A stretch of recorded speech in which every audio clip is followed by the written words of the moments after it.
Battery চালিত রিকশা চালকদের সড়ক অবরোধে দিনভর অচল রাজধানী। মহাখালী, মোহাম্মদপুর, মিরপুর, গাবতলী, রামপুরা ও ডেমরা এলাকায় সড়ক অবরোধ করে বিক্ষোভ করেন অটোরিকশা চালকরা। এতে শহর জুড়ে তৈরি হয় তীব্র যানজট, অবর্ণনীয় ভোগান্তিতে পড়ে নগরবাসী। চালকদের দাবি, অটোরিকশা বন্ধের আগে বিকল্প কর্মসংস্থানের সুযোগ তৈরি করতে হবে। শ্রীলঙ্কা আবারও রপ্তানিতে শীর্ষে।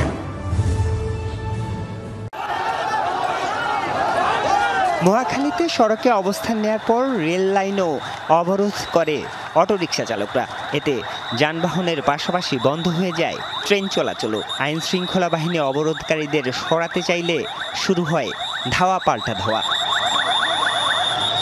এ সময় বৃষ্টির মতো ইটপাটকেল ছুটতে থাকেন আন্দোলনকারীরা। প্রায় আধা ঘন্টা ধরে চলে অটোরিকশা চালকদের তাণ্ডব। ভাঙচুর করেন ভবনের গ্লাস, যানবাহন, বিভিন্ন ধরনের স্থাপনা। মহাখালীর মতো এলাকায় এমন পরিস্থিতিতে এক প্রকার অচল অবস্থা তৈরি হয় শহরে। চরম ভোগান্তিতে পড়েন যাত্রীরা।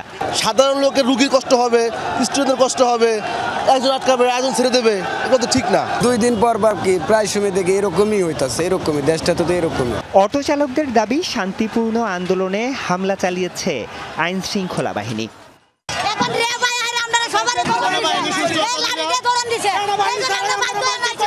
আমরা কারো কোনো ক্ষতি করতেছি না, কিন্তু আমাদের উপরে কেন তারা লাঠিচার্জ করছে? সেনাবাহিনী আমাদের আয়াহের কোনো কথা নাই, বাতা নেই, আয়াহের নাড়ি দিয়ে আমাকে বাড়ি শুরু করছে। পরিস্থিতি কিছুটা স্বাভাবিক হলে সড়ক ছেড়ে দিতে অটোরিকশা চালকদের বোঝানোর চেষ্টা করে সেনাবাহিনী। নেতাদের সাথে বৈঠক করে পুলিশ।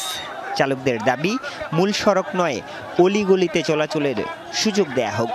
অটো রিক্সা চলবে, ভিতর দিয়ে চলবে, মেন রোডে না উঠতে কেন গাড়িগুলো আমাদেরকে আটকানো হয়। 12.5 লাখ যে এই যে আমাদের যে শ্রমিক, এটা কি নাকে মারা যাবো? এটা কোন দেশে আইন? আমরা তাদেরকে ক্লিয়ার মেসেজ দিছি যে এখানে কোর্টের অর্ডারের বাইরে যাওয়ার ক্ষমতা আমার নাই, কারোই নাই।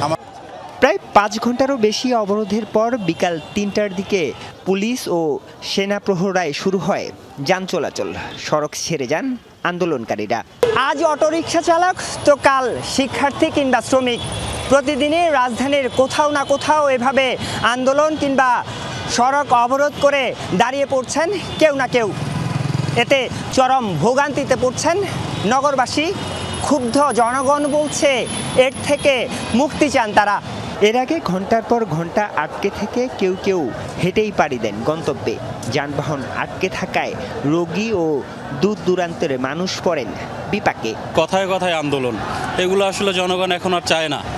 মানে কিছু হইলেই আন্দোলন, এগুলো জনগণ চায় না। স্টুডেন্ট আন্দোলন, একবার আওয়ামী লীগ, একবার বিএনপি, একবার হায় নামে, একবার হায় নামে, আবার এই আন্দোলন হে আন্দোলন। আমরা তো সাধারণ লোক শেষ। একই সময়ে ব্যাটারি চালিত অটোরিকশা চালকদের অবরোধে বন্ধ হয়ে যায় মালিবাগ এলাকার যান চলাচল। মৌচাক মগবাজার সড়কে সৃষ্টি হয় তীব্র যানজট। সাধারণ কোনো জনগণ অটোরিকশা চায় না। অটোরিকশা মানুষের অনেক ক্ষতি করে। যেই অবস্থা, রাস্তার যেই সিচুয়েশন, এগুলো কাউকে বোঝানো যাবে না, বুঝছেন। আমরা এই পায়ে হেঁটে হেঁটে আসছি। দুপুরে মিরপুর 11 নম্বর সড়কে অবরোধ করেন চালকরা। শুয়ে পড়েন সড়কের উপর। পরে পুলিশের আশ্বাসে 2:30টার দিকে ছেড়ে দেয়া হয় সড়ক। দেশে কিন্তু কর্মের অভাব, বুঝছেন, জনসংখ্যা বেশি। এটা কর্ম পাইছেন নিছি, আপনারা বেচছেন, তাই আমরা টাকা দিয়ে কিনছি। আমরা গরিব মানুষ কি করে খাবো?